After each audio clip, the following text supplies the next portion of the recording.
Women Who Own It podcast spotlights women business owners who are pioneers in their field, setting trends, blazing trails, and creating game-changing innovations. Brought to you by WeBank, the largest certifier of women-owned businesses in the U.S. and a leading advocate for women business owners and entrepreneurs. And me, Allison Maslins. I've been a business owner for the last 35 years. I'm the Wall Street Journal best-selling author of the book Scale or Fail. So join our bold community of women who built it, grew it, and own it. I'll see you on the show. Diagnosed with breast cancer at age 27, Dana Donofree founded AnaOno out of her own necessity and desire for pretty, sexy, beautiful lingerie. After a mastectomy with reconstruction, bras no longer fit her surgically altered body, so she decided to put her 10 plus years experience towards designing, launching, and growing a line of lingerie that fits the specific needs of these customers and patients that are not met by traditional lingerie options. Dana is very active in the breast cancer community, and her story has been featured on USA Today, The Today Show, Huffington Post, New York Times, InStyle, and many others. However, she is most proud of being able to make a difference in the lives of women worldwide and is honored to continue to spread her mission of beauty, confidence, and empowerment. So Dana, welcome to Women Who Own It. Thank you, Allison. So happy to be here. Well, I'm thrilled to have you, and just learning about your story and your product. This is definitely something that we need to get out into the world, and I know you've worked really hard at that. So can you share a little bit about your story and how this led you to launch your business, AnaOno? Yeah, I mean, my story really kind of begins at the very beginning of all things life. I grew up creative and I started designing my own clothes. I learned how to sew from my grandmother. It was just, fashion just ran through my blood. And I was kind of climbing that incredible career. I was on my way to being, an awesome fashion designer. I just started a new job as a director of an entire design department. And at 27 years old, I accidentally found a lump in my breast in the shower. And I thought it was nothing because I didn't have a family history. I had no reason to be worried about breast cancer. And, in the early 2000s, it's like we never heard of a young woman getting breast cancer. So I felt like it wasn't going to be me.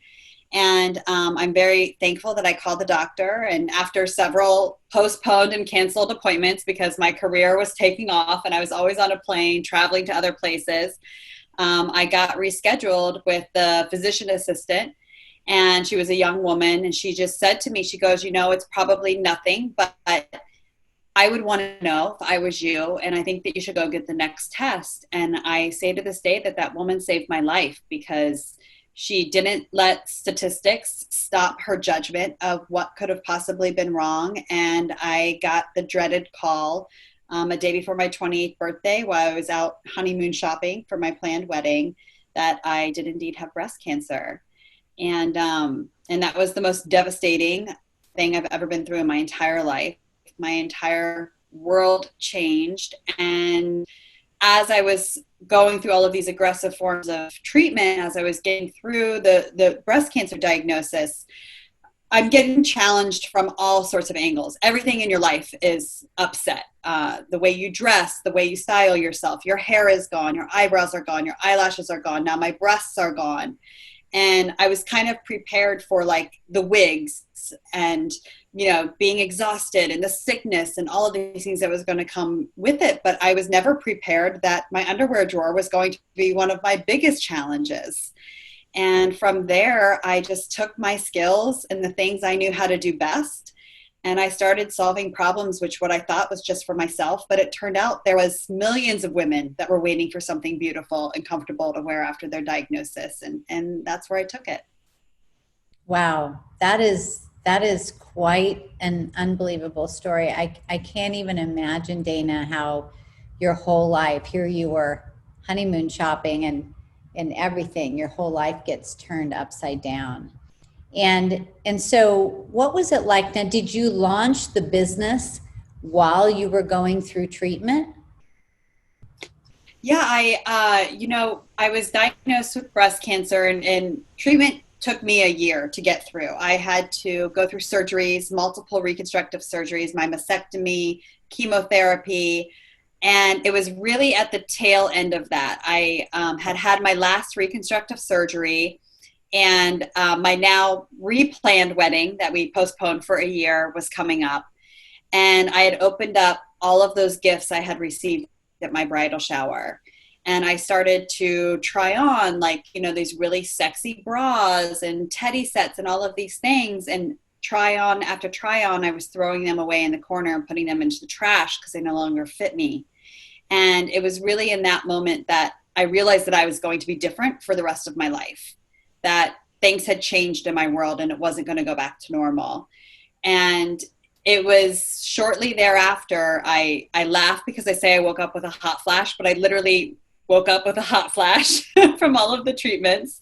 And from there, I just knew that I had to do something about it, that I was the one that was prepared to actually do something about it and fix a problem. And from that moment on, I pulled out my sketch pad and I started drawing bras. Wow. Well, it definitely, this is the perfect example of a, deep challenge leading to this innovation, right? Oh, huge. Yeah. And I would imagine that was extremely emotional, you going through that. But that passion obviously has led to helping so many people with this same issue. Um, so what can you just tell us a little bit about the early period of launching this business when you were like on the tail end of your treatment and your surgery and all that? What was that time period like for you? It was really intense because I'm also a very intense person. So once this idea hit me, even though I was in the thick of it all, I was still going to the doctors. I was still getting follow-ups. They're testing your blood. They're making sure the treatment is working. I had this idea to launch this business, and here I was working a job. I was still working throughout my entire treatment. I get married. My now husband gets a job promotion that moves us back out east. And I have to tell my boss, like, thank you so much for supporting me, who's also another WeBank business owner, by the way. But, told her, I said, thank you so much for supporting me, but I have to move out to the East Coast. And by the way, I'm going to start my own business. And just everybody looked at me like I was a crazy person. Like, isn't now the time in your life where you just coast? Like, haven't you done what you needed to do? Like, you just fought cancer and now you're going to set out to do like the next hardest thing in life, like start a business. And I'll be honest, it's what fueled me to keep going. And it's what energized me to get myself up off the couch and look at what I had been through in a different way. And it really just was pivotal for me that I was able to kind of put all of this energy into a bucket and create something that I knew that I wanted to be proud of and I knew that other women needed. So, my husband thought I was crazy. My coworkers thought I was crazy. My boss thought I was crazy. My parents thought I was crazy. My family thought I was crazy. Everybody was like, what are you doing? And I literally didn't know what else to do. That's what I knew how to do. And so when they were saying that, because so many business owners hear that, but in your case, here you had just gone through this. They're like, "Come on, let's take a break here." How did you deal with that? How with the naysayers or just the people that were worried to keep your head focused on what you wanted to create, the goals, and getting this business up and running?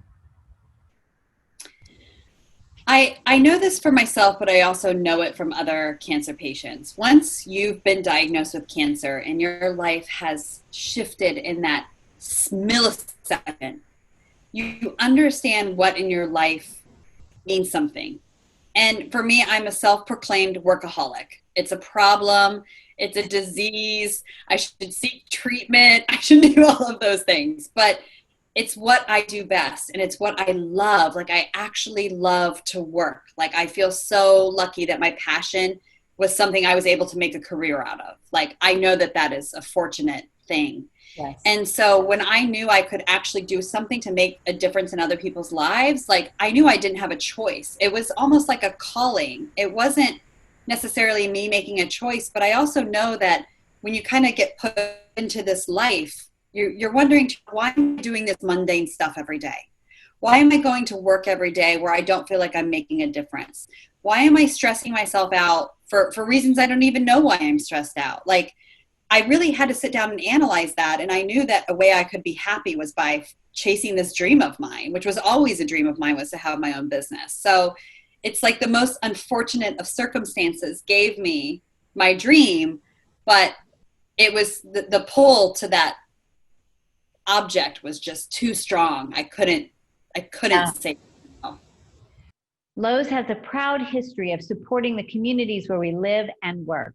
As the pandemic upended small businesses nationwide, Lowe's pledged $55 million in grants to support women and minority-owned businesses, as well as to rural small businesses, which were all affected disproportionately. In addition, Lowe's launched Making It with Lowe's, a virtual pitch program to identify innovative products from diverse small businesses nationwide. For the latest news, follow Lowe's Media on Twitter. It's as if you were meant to do this, right, Dana? Because you're helping so many women. But obviously it gave you direction to put, that passion towards. And I think so many business owners probably listening to this can relate, So thank you for sharing that. And so what lessons did you take from surviving cancer? And you shared that a little bit, like when you faced that, right? What lessons did you take from surviving cancer that helped you grow the business? I think that this, for me, especially when I say it out loud, is probably the most unfair answer I can give to anybody who's maybe even remotely thinking about starting a business. Cancer is very real. Breast cancer specifically is very real. 1 in 8 women are diagnosed with breast cancer. 1 in 3 of those women metastasize to stage 4. Stage 4 diagnosis is a median lifespan of 36 months. So death in some cases is imminent, and you see it a lot, right? You see it and you experience it and you know it, and you know it's a risk. And so for me, if time was now defined, and that if I understood what death meant to me, like, I had no other barriers to starting a business, because what's the worst that's going to happen? Right. It fails. Okay. I tried. I gave everything I could. So for me, it's hard, because it really, I say all the time that cancer removed my safety net. So many things, we build so many barriers in front of ourselves that give us excuses not to do what it is that we want to truly, honestly do in our life. And I call that safety net. So if I was sitting here thinking about starting a business, and I would think about all the people that would be like, you're crazy, or you're going to fail, or you're going to lose all this money. I didn't care, because I saw what the worst thing is that could happen to me. And it's something I have to face every day in my life. So Failure does not scare me as much as cancer scares me. Yeah. No, I so get that. My mom had breast cancer and ovarian cancer, actually stage 3, and she's still here with us. And she just said, I don't worry about things anymore. Like, it really was that. And she used to worry about a lot of things. So, if we could learn to do that, even without having the cancer, right, that would be an amazing gift. I say that all the time. I learned, I think, what grandmothers learn, right, in their 70s, 80s, and 90s, where they get the the ability to let it all go and to not worry. I learned what she learned, but at 27 instead of at 80. And so hopefully I pray I have a very long life to live with these lessons, where most of us don't get to learn them until much later in life. I got them very early. Yeah. I hope a book is in the works, Dana, because you could write a great book that a lot of women could benefit from.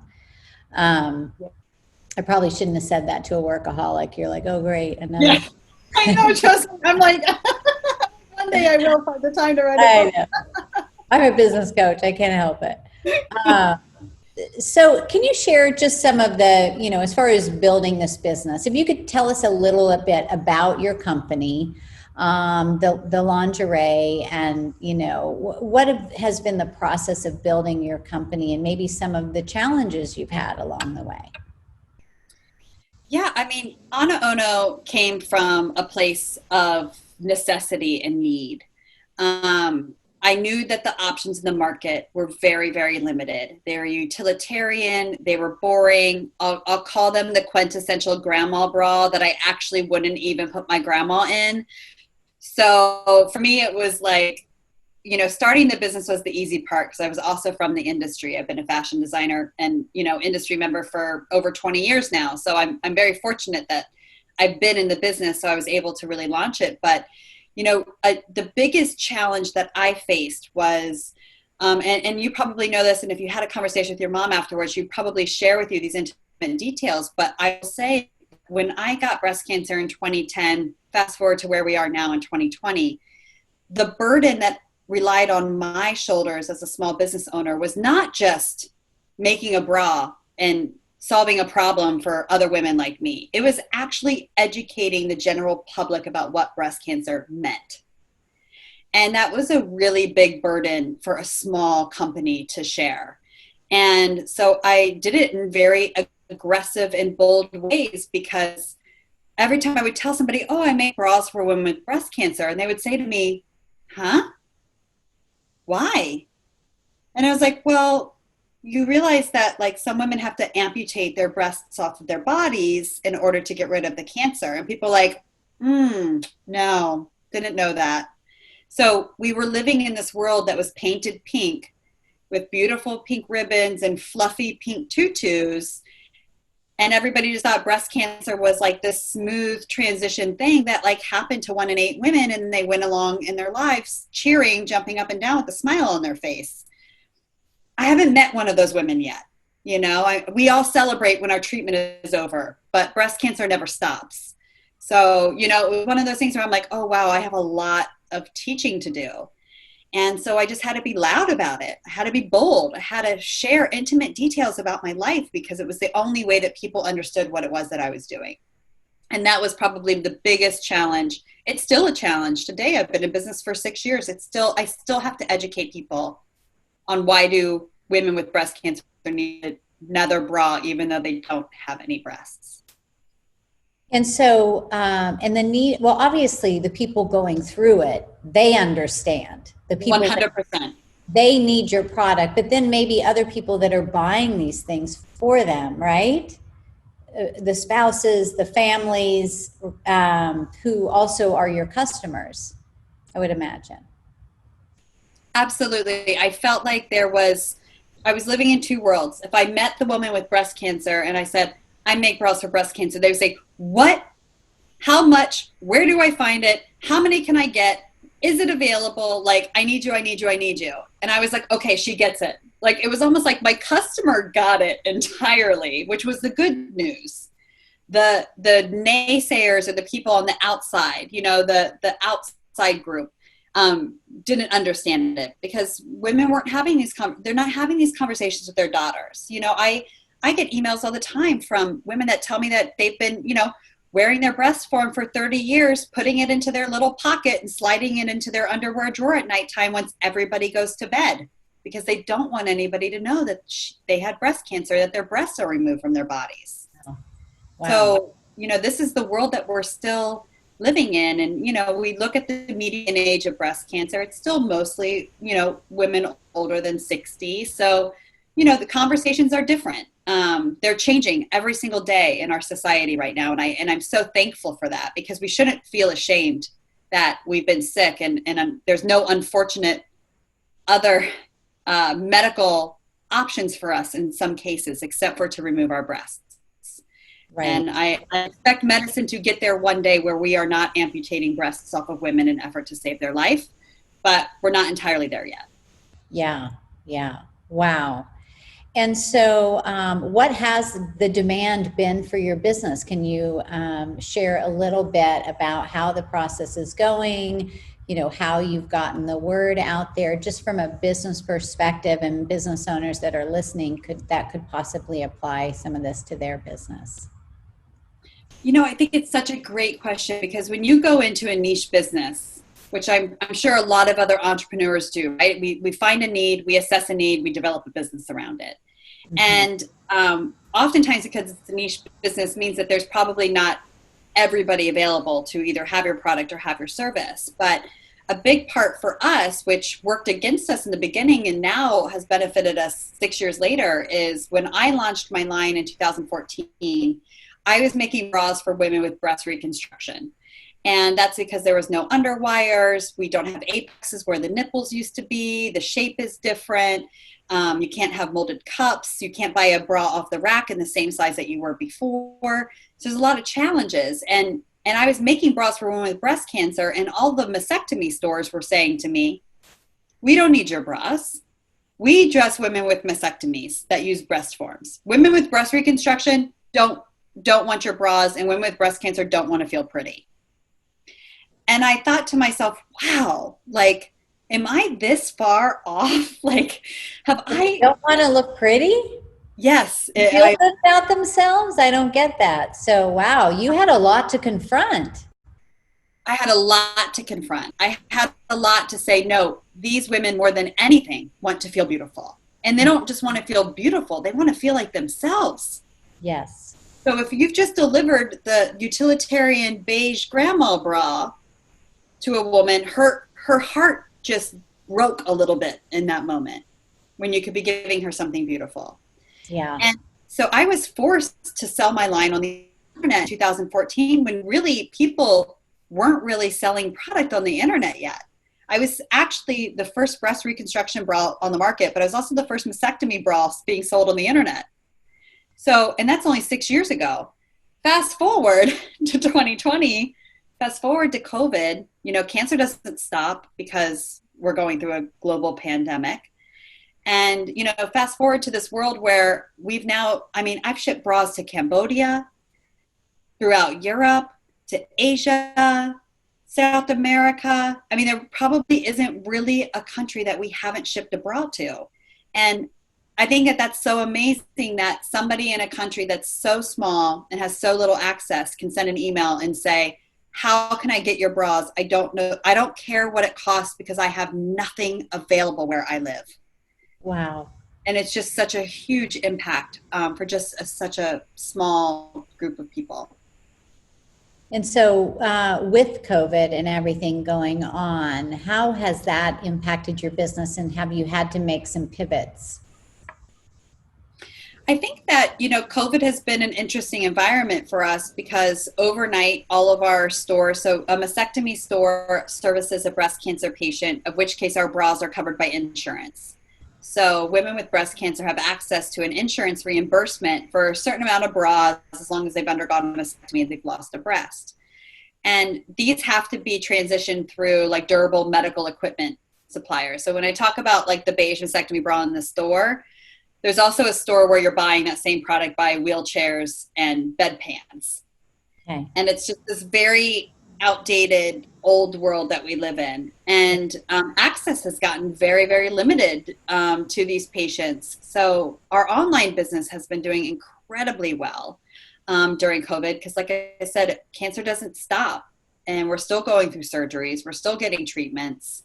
We're still, needing to protect and shield ourselves in these ways that we want to just be comfortable and dress ourselves, whether or not you're at home all day, not wearing a bra at all and sitting on your Zoom meetings. It doesn't even matter anymore.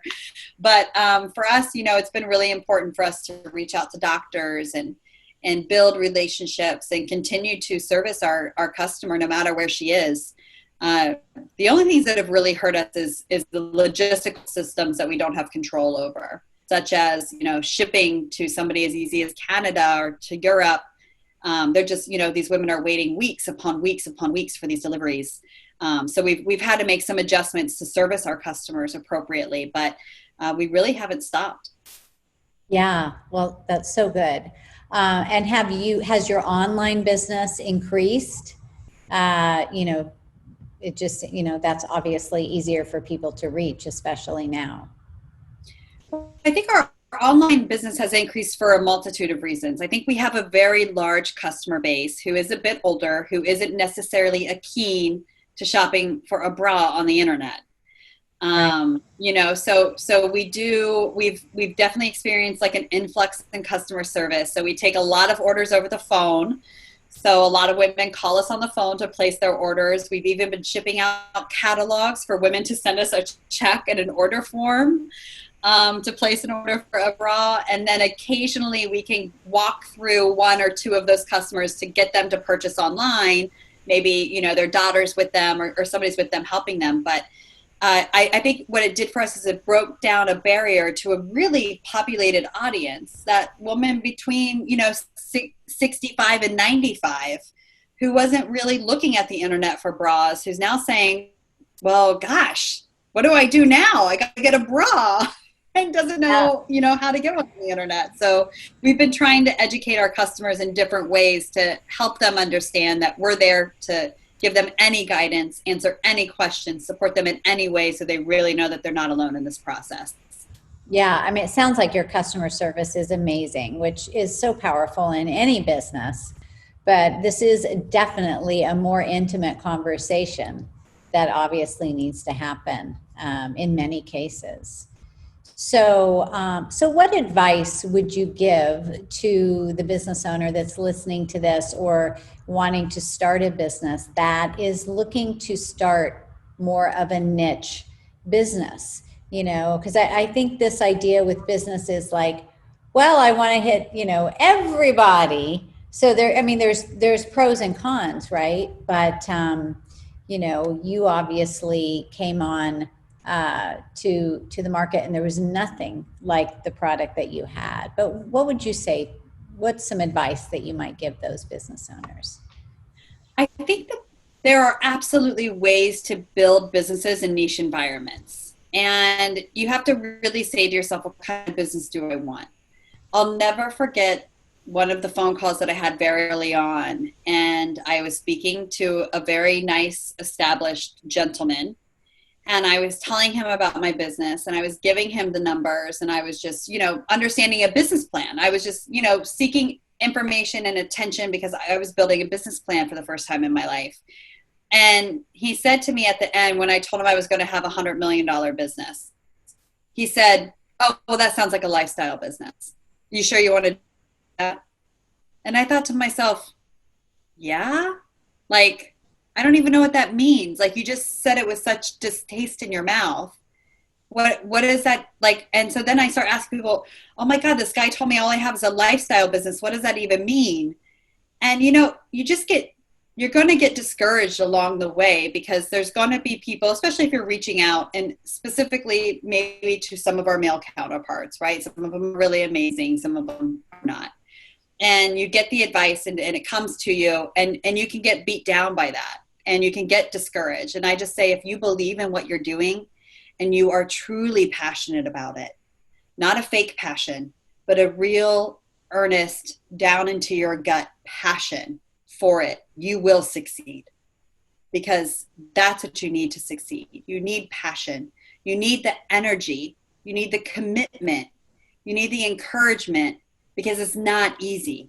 Even as I explained earlier, I had to educate people about what breast cancer actually meant. We're talking about major organizations out there that wasn't talking about what breast cancer was. So I had to take on that burden myself to open up the door to those conversations so I could open up the door to a successful business. I never expected that was going to be a role I needed to play, but that role takes a lot of energy out of me. And that's where the passion comes into play, because I don't think women should be worried about losing their breasts in an effort to save their life. We should be having a different conversation. And, you know, that's part of what fuels me. So I think if you have that energy and that passion, you really can be successful. But no, it takes hard work and dedication, because you don't build it and they come. You have to build it, work on it, tear it down, build it again. Said in that movie, you know, I just watched that Field of Dreams recently too. Yes. So, I mean, it sounds like for you, Dana, I mean, you really have created a movement. And the business is like the backup of that movement. Like, you know, the movement comes first, that women really deserve to feel beautiful and like themselves, and they don't have to lose their confidence and all of that. So it's so much that you're bringing them. How does this run into your team? Do you have people that come work with you that have also been through breast cancer, and they're like, hey, Dana, I got to get on this, you know, bandwagon with you?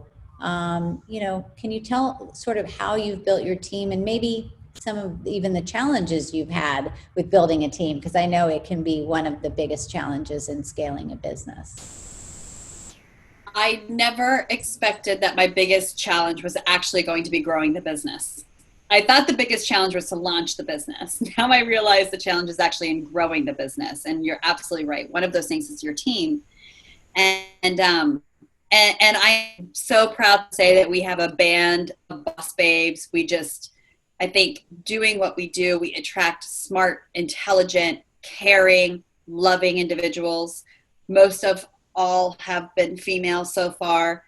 And I really love that. I love that people come to work realizing that they're making a difference in somebody's life. And I don't think everybody gets that opportunity in their career. And I'm lucky for that. But you're right. Building a team is hard. And we get some that are affected by breast cancer, some that just want their work to mean something and may have not even been touched by breast cancer ever. No family members, no friends, no anybody, but they know it's an important issue. And as we grow the team, you know, I really believe in that intuition of somebody telling me that they care about what they're doing, because I know that the person they're taking care of on the other side has to be treated with the utmost kindness and love and generosity and all of the things that customer needs, that my employees have to give that to them. And sometimes it works with breast cancer patients, but I'll be honest, it's a very difficult job. We hear a lot of stories from a lot of women. Some are absolutely heartbreaking, and that's every day of our life. So sometimes to a breast cancer patient, and even to myself, I've learned my own ways of dealing with things over the years, but it becomes very overwhelming because a lot of these feelings are triggering to your everyday life, because you're feeling them too. And so sometimes, you know, it can be hard, and, you know, it's hard to deal with cancer every day. It really is. Some people haven't taken the job because they know that they can't work with cancer every day, because somebody too close to them maybe passed away, or they had a bad experience. And I've had people turn it down because of that as well. So it works for and against us. Absolutely. I would guess. And so, anything that you've learned about building a team as you've, you know, become more prolific in being a business owner? Anything you've learned or that you feel might help others in building their team?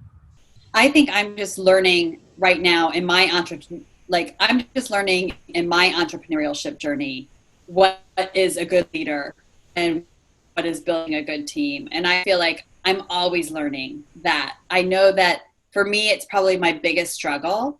My biggest struggle is not just motivating myself, but motivating those around me. It comes very naturally, but there's a point, I think, as the entrepreneur, as the CEO, as the face of the business, as the manager, where you start to wear down too. And, you know, you're kind of always in this balancing field of saying, okay, I've got to lift everybody else up. I've got to lift everybody else up. And sometimes you forget about lifting up yourself. Yeah, well, that's really good piece of advice. I think that business owners, especially business women, can get lost in their business. They can lose themselves because they are so passionate. But you got to take care of, you got to take time and take time off and do your self-care and all of those things. So I think that's super, super important. And so you've done some really amazing things with this business, and you even got a spot in the New York Fashion Week. That must have been incredible. What was that like? Well, I have to tell you, I'm a born and bred fashion designer. So to me, New York Fashion Week is like being at the Oscars or getting an Academy Award. It's like the top of the top. Like if you get accepted into New York Fashion Week, that means you've made it. And I just feel so lucky that a very dear friend of mine, Champagne Joy, had an idea of bringing out, models for New York Fashion Week that were all affected by breast cancer. And she decided to take me along with it. And I pitched the idea, we pitched the collection, and we had our first show in 2017. We went viral on New York Times, and like overnight, I don't even think I knew what viral meant. Like somebody's like, "Oh my God, you just went viral." I'm like, "What does that mean?"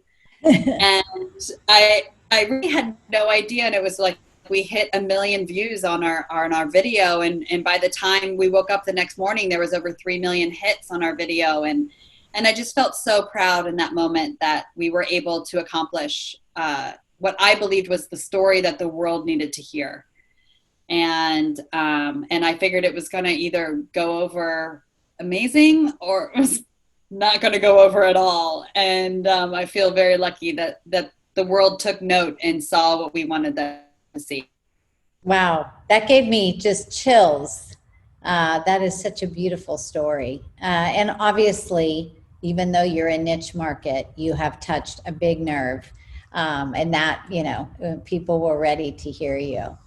So, how has, obviously the show is brought to you and everybody by WeBank and Women Business Enterprise National Council, for those of you that don't know what that stands for. How have you utilized WeBank to grow your business or as a support, and the women-owned logo as well? For me, I was in a WeBank business before I started my own business. So I learned already from the best. But that being said, for me, the logo means a lot. The logo means that, yes, I am run and managed by a woman, but also the vast, incredible network of both fellow entrepreneurs, fellow businesswomen, and support that has come out of it. I mean, I try to work with a WeBank business whenever possible to, leverage the resources I need with somebody else's businesses because we're all in it together. But especially for somebody at my level, like I always tell everybody, you're never too small for WeBank. And I got certified, I think in 2015, just a year after I was into business. And I've been, a part of the organization ever since. I, have gotten incredible leadership courses out of WeBank. You apply, I've been accepted. It's helped me grow as a businesswoman. And I just, for me, the network is 100% priceless. Yeah, I agree 100%. I absolutely love it. So that's wonderful. And so, just a few more questions here. How do you deal with, because we've talked a little bit about the mindset piece, but when fear pops up for you, in taking this business to $100 million company, how do you address that? How do you deal with it and take care of your mindset on a regular basis? I am getting better at this. As I proclaimed earlier, I'm a workaholic. So COVID has actually done a lot for my work-life balance because I've been able to focus on myself more than I had in the past. But Fear creeps in. Fear crept in at the beginning of COVID. I've never been so utterly afraid of what was going to happen when the world started shutting down. And that was from multifacets, our production line, our sourcing line, having to lay off employees to conserve cash. I mean, it was 100% doomsday. And I stuck with that for longer than what I needed to, because I just didn't believe that we were going to be okay. And I thought to myself, after all I've been through, after all I fought to get here, after how hard I worked, like,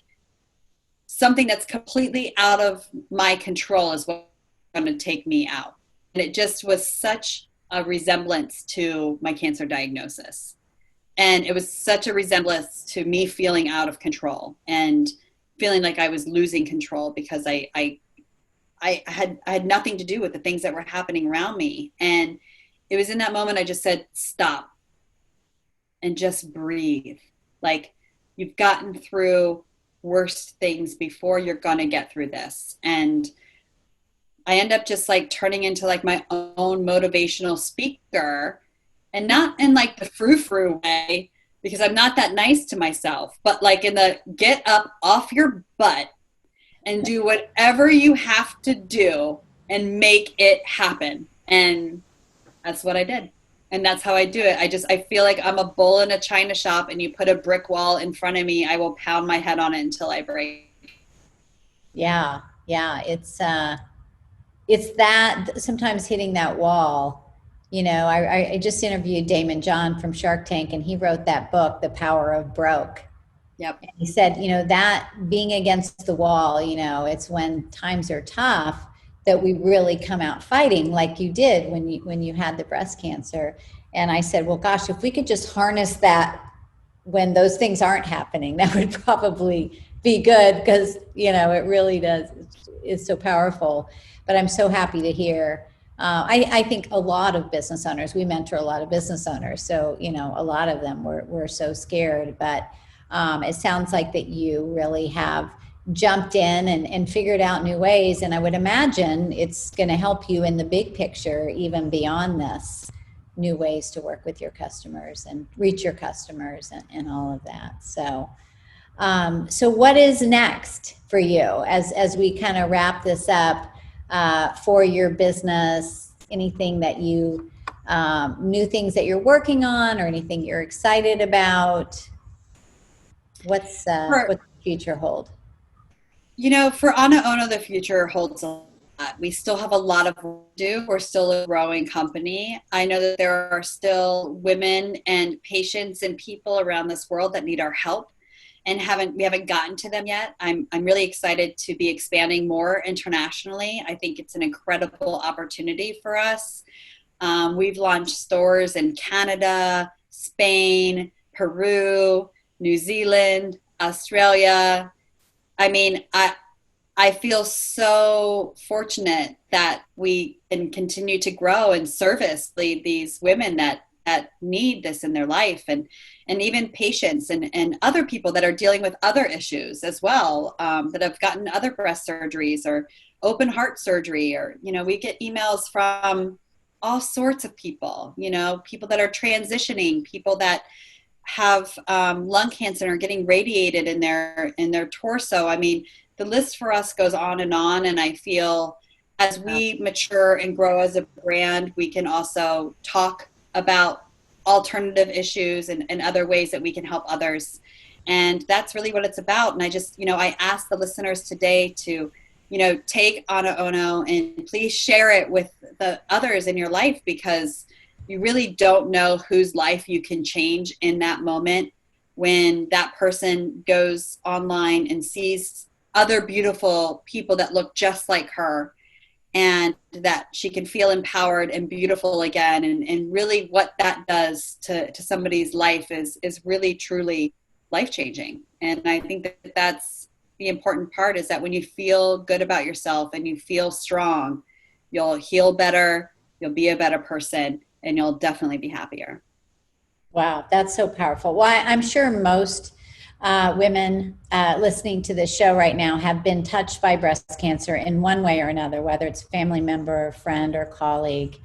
So I would say to all of you listening, please share Dana's business, AnaOno, with your communities, because she's helping so many people. And this has been an honor for me to be able to have you on the show and interview and learn more. So thank you for all you do. And I wish you just so much success, Dana. Well, thank you. I wish it for all of us, and I appreciate being here and sharing my story. It means a lot. Yeah, fantastic. Well, for those of you listening, we're really excited that you were here with us today. I am sure you were as inspired as me, as I have been. And again, yes, please share that. And please share the show, Women Who Own It. We are so proud of this podcast for WeBank, and it can help so many women business owners out there, and also to learn all about how wonderful WeBank is for business women. And so if you haven't subscribe to the podcast. You will get notifications, whether it's from iTunes or Spotify or other places where the podcast is hosted. And also, if you enjoyed the show, write a review, because those reviews definitely help. And so until next time, get out there and elevate yourself, because you are worth it. Bye, everybody. Bye, thanks.